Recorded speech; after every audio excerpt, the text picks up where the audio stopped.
إن الحمد لله نحمده ونستعينه ونستغفره ونعوذ بالله من شرور أنفسنا ومن سيئات أعمالنا من يهده الله فلا مضل له ومن يضلل فلا هادي له وأشهد أن لا إله إلا الله وحده لا شريك له وأشهد أن محمدا عبده ورسوله اللهم صل على محمد وعلى آل محمد كما صليت على إبراهيم وعلى آل إبراهيم إنك حميد مجيد اللهم بارك على محمد وعلى آل محمد كما باركت على إبراهيم وعلى آل إبراهيم إنك حميد مجيد أما بعد فإن خير الحديث كتاب الله وخير الهدي هدي محمد صلى الله عليه وسلم وشر الأمور محدثاتها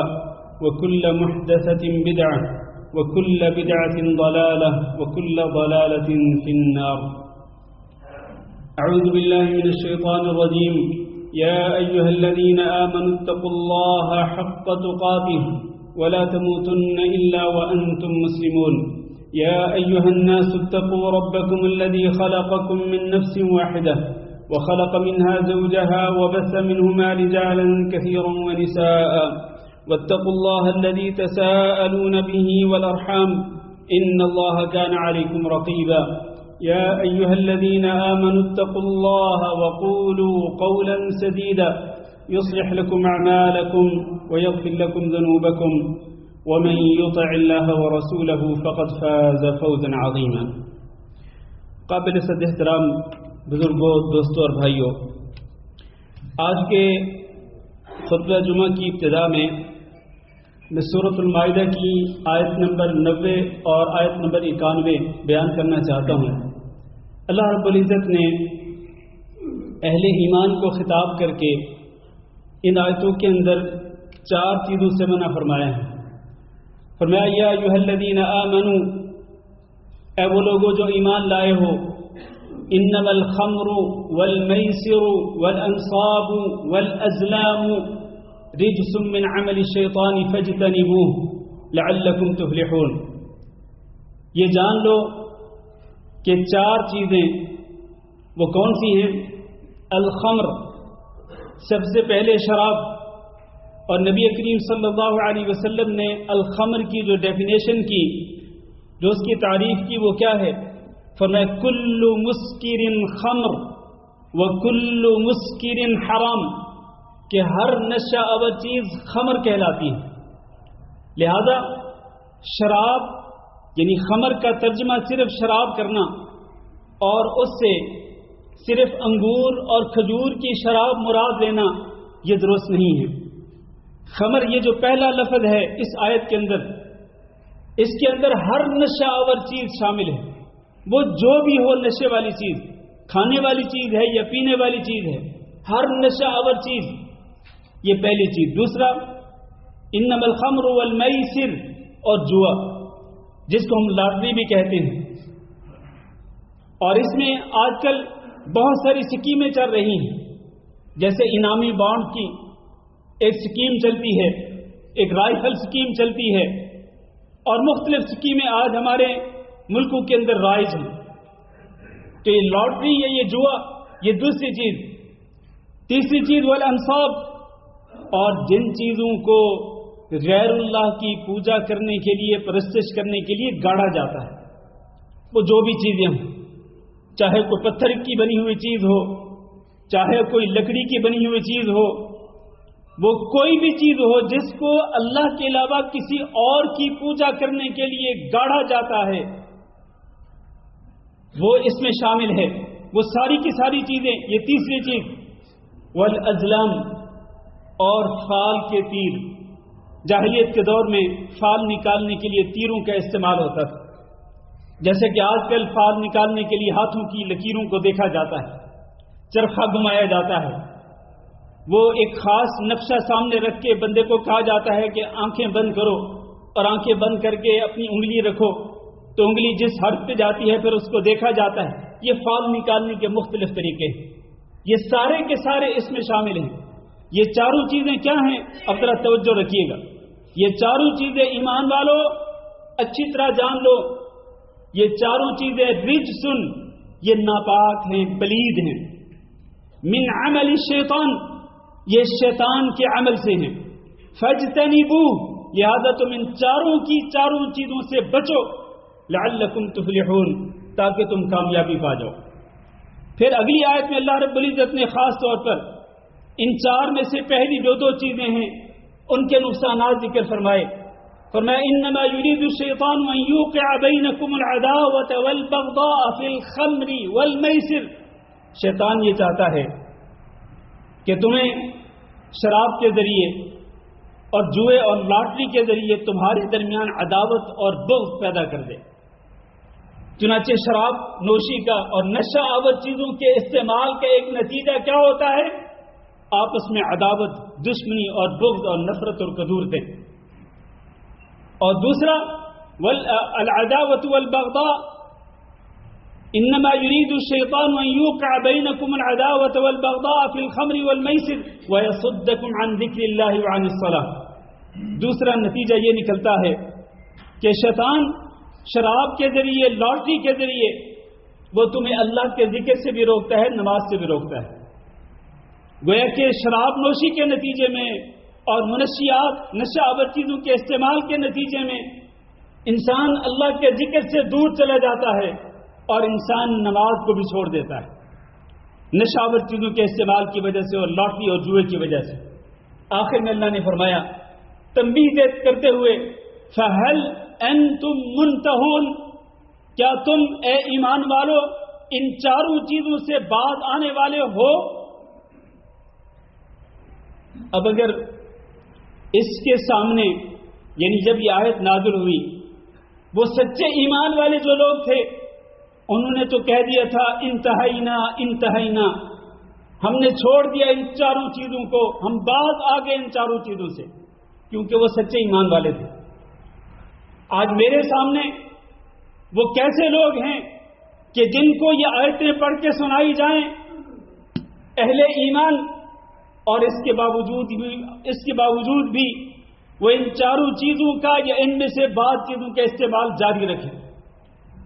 هل انتم منتہون، اور بھلے لوگوں کیا تم باز آنے والے ہو؟ کیا تم رک جانے والے ہو ان تمام کی تمام چیزوں سے؟ اور آج ہمارے خطبہ جمعہ کا موضوع وہ یہی نشہ آور چیزوں کا استعمال ہے۔ نشہ آور چیزوں کے استعمال سے باز آنے والے ہو یا نہیں؟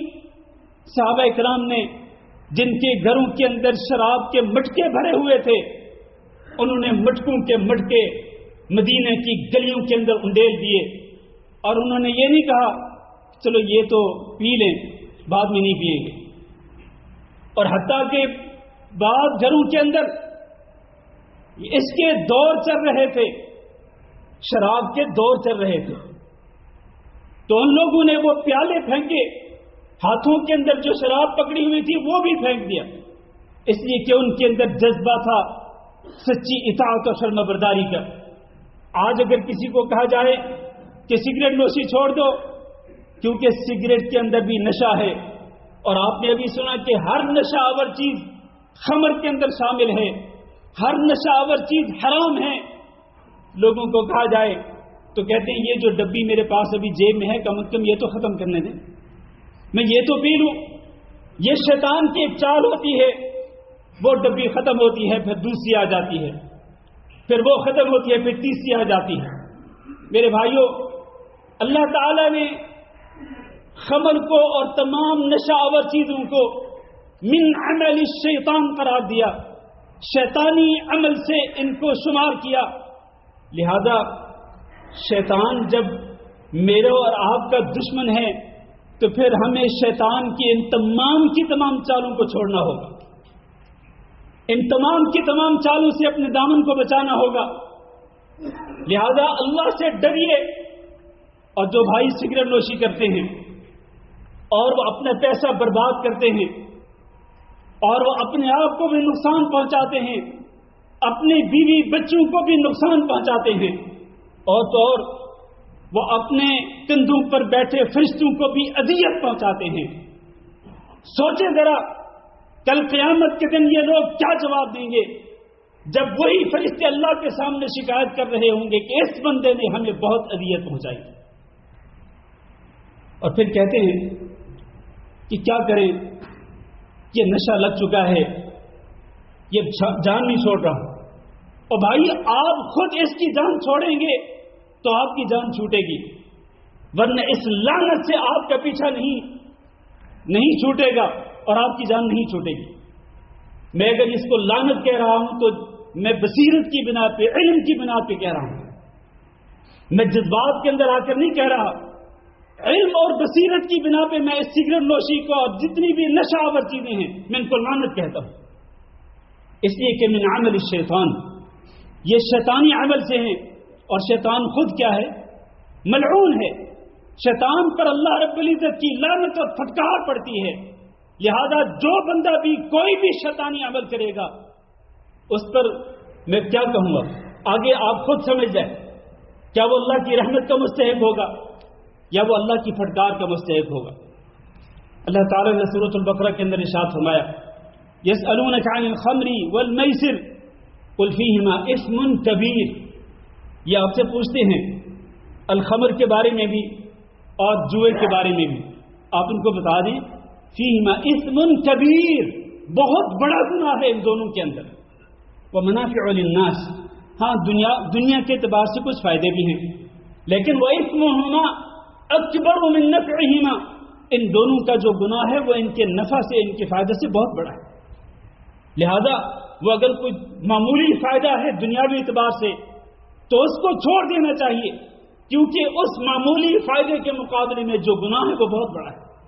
یہی وجہ ہے کہ الخمر کو ام الخبائث کہا جاتا ہے، ام الخبائث، تمام برائیوں کی جڑ کہا جاتا ہے۔ حضرت عثمان رضی اللہ تعالیٰ عنہ نے کہا تھا، سنن نسائی کے اندر حدیث موجود ہے، انہوں نے کہا تھا اجتنبوا الخمر فإنها ام الخبائث، الخمر سے بچو، یعنی الخمر سے مراد تمام نشہ آور چیزوں سے اجتناب اور پرہیز کرو، اس لیے کہ یہ نشہ آور چیزیں کیا ہیں؟ یہ ام الخبائث، نشے والی چیز کیا ہے؟ تمام برائیوں کی جڑ ہے۔ پھر انہوں نے ایک واقعہ بیان کیا، عثمان بن عفان رضی اللہ تعالیٰ عنہ کہتے ہیں کہ پچھلی امتوں میں ایک بندہ تھا جو بڑا عبادت گزار تھا، ہوا یہ کہ اس کے قریب ایک زانی عورت رہتی تھی، وہ اس پہ فدا ہو گئی، اپنا دل اس کو دے بیٹھے، تو اس نے اپنی ایک جاریہ کو، ایک لونڈی کو بھیجا کہ جاؤ اس عبادت گزار بندے کو بلا کے لاؤ، بڑی مالدار تھی، اور اس نے کہا کہ تم یہ بہانہ بنانا کہ ایک گواہی کے لیے ضرورت ہے تو آپ کو گواہی کے لیے طلب کیا جا رہا ہے۔ تو وہ لونڈی گئی، اس عبادت گزار بندے کو کہا کہ ایک گواہی کا معاملہ ہے تو آپ ہمارے ساتھ چلیں۔ وہ چل دیے۔ اب جب اس کے گھر کے اندر داخل ہوئے تو وہ عورت جو لونڈی جو لینے گئی تھی، وہ جب ایک کمرے کے اندر داخل ہوتے تو اس کمرے کو پیچھے سے لاک کر دے گی، پھر دوسرے کمرے کے اندر داخل ہوتے اس کو بھی لاک کر دے گی، پھر تیسرے کے اندر داخل ہوتے اس کو بھی لاک کر دے گی، تاکہ یہ بندہ جو عبادت گزارے یہاں سے بھاگنے نہ پائے۔ اس کمرے میں پہنچے جہاں پر وہ عورت موجود تھی جو اس پر فدا ہو چکی تھی، کہنے لگی تمہارے پاس 3 آپشن ہیں، میں نے گواہی کے معاملے میں نہیں بلایا، معاملہ یہ ہے کہ یا تو مجھ سے زنا کرو، یا پھر یہ شراب کا پیالہ پی لو، یا پھر یہ ایک خوبصورت بچہ ہے وہاں پر موجود تھا، نوجوان بچہ، خوبصورت بچہ، اس کو قتل کر دو۔ اب عبادت گزار بندہ سوچنے لگا، کہا کہ زنا کرنا بھی بڑی بے حیائی کی بات ہے، قتل کرنا بھی بہت بڑا گناہ ہے، چلو شراب پی لیتا ہوں۔ اس نے شراب کا گلاس پیا اور اس کے بعد پھر اس نے دوسرا گلاس طلب کیا اور تیسرا طلب کیا، حتیٰ کہ فل نشے میں آ گیا۔ اب جب اس کی عقل پہ پردہ پڑ گیا، اب اس کے بعد اس نے اس عورت سے زنا بھی کیا اور وہ جو خوبصورت بچہ تھا اس کو قتل بھی کر دیا۔ حضرت عثمان بن عفان رضی اللہ تعالیٰ عنہ واقعہ بیان کرنے کے بعد کہتے ہیں فاجتنبوا الخمر، تم اس خمر سے بچو، یہ ایسی گندی چیز ہے، یہ اتنی بری چیز ہے کہ یہ تمام برائیوں کی جڑ ہے، اس سے بچو، اس لیے کہ یہ ام الخبائث ہے۔ اور اللہ کی قسم، کسی شخص کے دل، کسی شخص کے اندر یہ دو چیزیں جمع نہیں ہو سکتی، ایمان اور یہ شراب، یہ دو چیزیں جمع نہیں ہو سکتی۔ ایمان ہوگا تو شراب نہیں ہوگی، اور اگر شراب ہوگا تو پھر ایمان نہیں ہوگا۔ یہ دونوں چیزیں اکٹھی نہیں ہو سکتی کسی ایک شخص کے اندر۔ اور بھلے لوگوں سوچو، کوئی بھی نشہ آور چیز اگر آپ استعمال کریں گے تو ایمان سے ہاتھ دھو بیٹھیں گے۔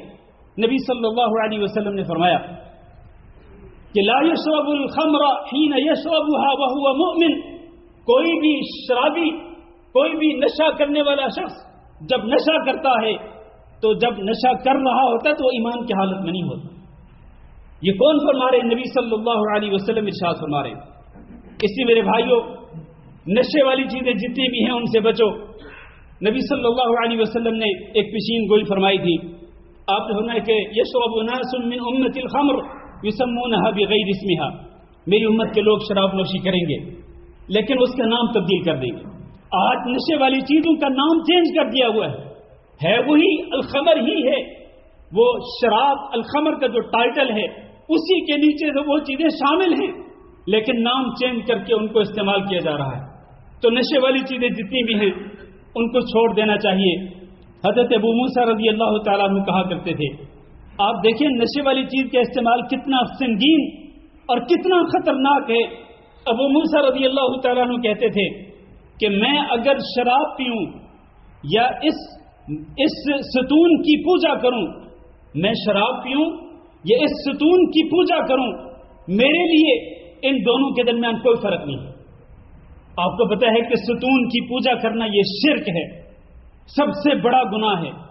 ابو موسیٰ کہتے ہیں کہ شراب نوشی کرنا اور کسی ستون کی پوجا کرنا یہ دونوں میرے لیے برابر ہے، ان کے درمیان کوئی فرق نہیں، اتنا سنگین ہے یہ گناہ۔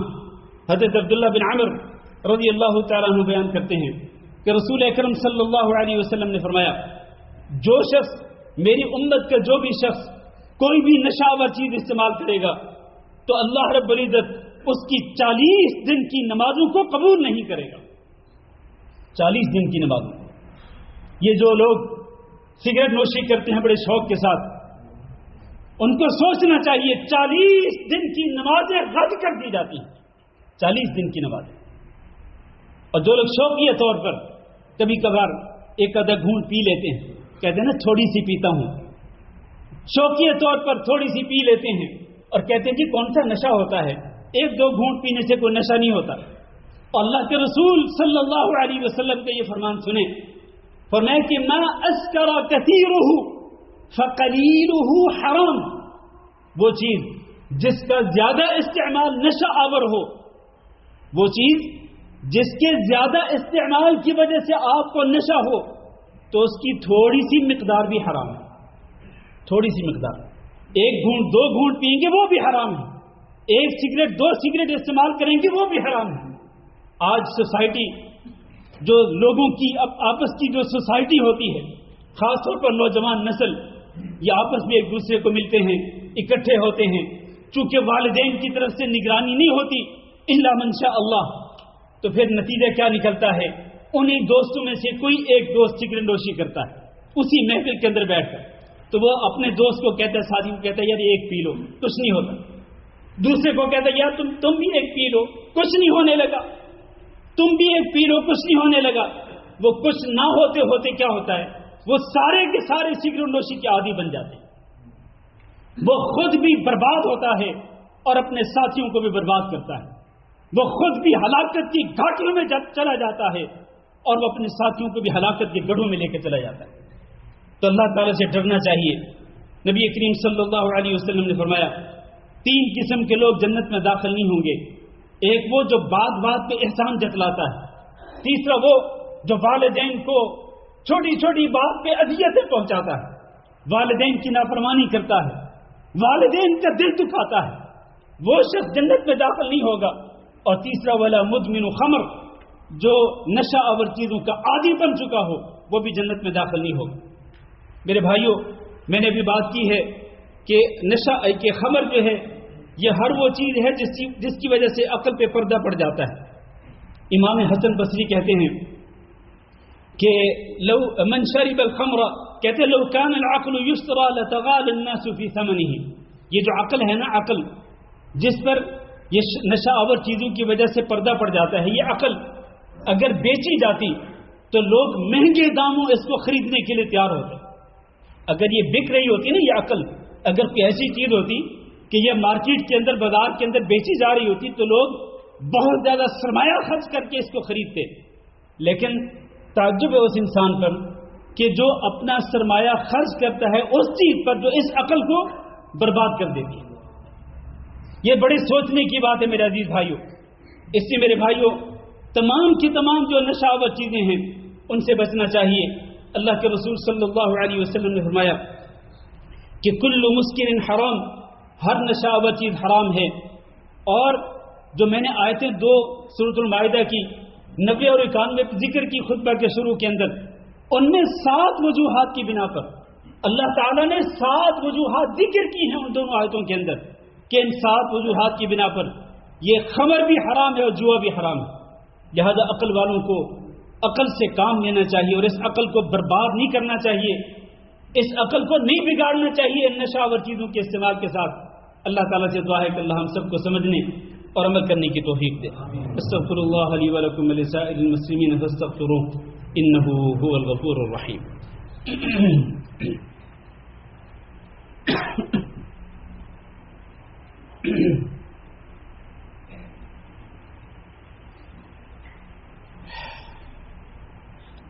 إن الحمد لله نحمده ونستعينه ونستغفره ونعوذ بالله من شرور أنفسنا ومن سيئات أعمالنا من يهده الله فلا مضل له ومن يضلل فلا هادي له وأشهد أن لا إله إلا الله وحده لا شريك له وأشهد أن محمدا عبده ورسوله.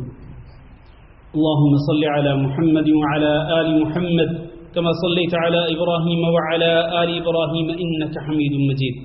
اللهم بارك على محمد وعلى آل محمد كما باركت على إبراهيم وعلى آل إبراهيم إنك حميد مجيد. انسان کے لیے اور اس کی زندگی کے لیے 5 چیزیں ایسی ہیں کہ جن کی حفاظت کرنا ضروری ہے. ان کو اسلام کے اندر ضروریات خمسہ کہا جاتا ہے. 5 ایسی چیزیں کہ جن کی حفاظت کرنا لازم ہے اور جن کے بغیر انسان جی نہیں سکتا ہے. وہ 5 چیزیں کیا ہیں؟ ایک تو خود انسان کی اپنی جان ہے، اس کی حفاظت کرنا ضروری ہے. اور دوسرا انسان کا دین ہے، دین کی بنا پہ اس کی نجات ہوگی. اور تیسری چیز اس کی عزت ہے. اور چوتھی چیز مال ہے. اور 5ویں چیز انسان کی عقل ہے. اور یہ جو شراب ہے نا، اور اسی طرح جتنی بھی نشہ آور چیزیں ہیں، یہ ساری کی ساری ان 5 چیزوں کو برباد کرنے کے لیے کافی. 5 چیزوں کو ضروریات خمسہ برباد ہو جاتی، انسان کی جان بھی خطرات سے دوچار ہو جاتی. منشیات کے استعمال سے انسان بہت جلد اپنے آپ کو موت کے منہ میں دھکیل رہا ہوتا ہے، اپنے آپ کو بیمار کر کے. ایک صحت مند انسان جو ہے اس کو اپنی صحت کی حفاظت کرنی چاہیے، نہ یہ کہ وہ اپنے ہی ہاتھوں اپنے ہی مال کے ذریعے وہ اپنی صحت کو برباد کرے. اور اسی طرح انسان کی عزت ہے، انسان کا دین ہے، مال ہے اور انسان کی عقل ہے. ان ضروریات خمسہ کی حفاظت کریں میرے عزیز بھائیوں. آخر میں ایک بات کر کے میں خطبہ جمعہ ختم کرتا ہوں. میں نے اشارہ کر دیا ہے کہ آج والدین اپنی نوجوان نسل پر کنٹرول نہیں کرتے اور ان کو آزاد چھوڑا ہوا ہے. وہ جہاں مرضی جائیں، جس شخص کے پاس چاہیں وہ اپنا وقت گزاریں، وہ جس کو چاہیں اپنا دوست بنا لیں. بری سوسائٹی کے نتیجے میں برے نتائج. آج ینگ نسل یہ ہے، جو ینگ جنریشن ہے، وہ اسی بری سوسائٹی کی وجہ سے برباد ہو رہی ہے، خراب ہو رہی ہے، اس کے اندر بگاڑ پیدا ہو رہا ہے. لہذا والدین آپ بھی اللہ تعالیٰ سے ڈریں اور یاد رکھیں کلکم راع وکلکم مسئول عن رعیتہ. تم میں سے ہر شخص ذمہ دار ہے اور ہر ذمہ دار سے اس کی رعیت کے بارے میں، اس کی رعایت کے بارے میں قیامت کے دن پوچھا جائے. یہ اولاد اللہ نے آپ کو دی تھی، آپ نے کہاں تک اپنی اولاد کی حفاظت کی تھی؟ کہاں تک آپ نے اس کو بچایا تھا؟ اس کی آپ نے تربیت کی تھی؟ یہ ہر باپ سے بھی سوال ہونے والا ہے ہر ماں سے بھی یہ سوال ہونے والا ہے. ہر باپ بھی سوچ لے, ہر ماں بھی سوچ لے, کل قیامت کے دن اولاد کے بارے میں جو سوال ہوگا اس کا آپ کیا جواب دیں گے؟ اپنی اولاد کی حفاظت کریں. یا ایھا الذین آمنوا قوا انفسکم واہلیکم نارا, اے ایمان والو تم اپنے آپ کو بھی جہنم سے بچاؤ اور اپنے اہل و عیال کو بھی جہنم کی آگ سے بچاؤ. وقودها الناس والحجارہ, جس کا ایندھن لوگ اور پتھر ہوں گے. اللہ تعالیٰ سے دعا کرتے ہیں کہ اللہ ہم سب کو جہنم کی آگ سے اپنی پناہ میں رکھے, اور اللہ ہمیں بھی اور ہماری اولاد کو بھی اللہ رب العزت ان تمام نشہ آور چیزوں سے اور باقی تمام برائیوں سے بچنے کی توفیق دے. اللهم اغفر لنا وللمؤمنين والمؤمنات وللمسلمين والمسلمات الأحياء منهم والأموات. اللهم إنا نسألك العفو والعافية والمعافاة الدائمة في الدنيا والآخرة. اللهم إنا نسألك رضاك والجنة ونعوذ بك من سخطك والنار. اللهم فرج هم المهمومين ونفس كرب المكروبين وقض الدين عن المدينين واشف مرضانا ومرضى المسلمين. اللهم آمنا في أوطاننا واجعل هذا البلد آمنا مطمئنا وسائر بلاد المسلمين. عباد الله, إن الله يأمر بالعدل والإحسان وإيتاء ذي القربى وينهى عن الفحشاء والمنكر والبغي يعظكم لعلكم تذكرون. سبحان ربك رب العزة عما يصفون وسلام على المرسلين والحمد لله رب العالمين.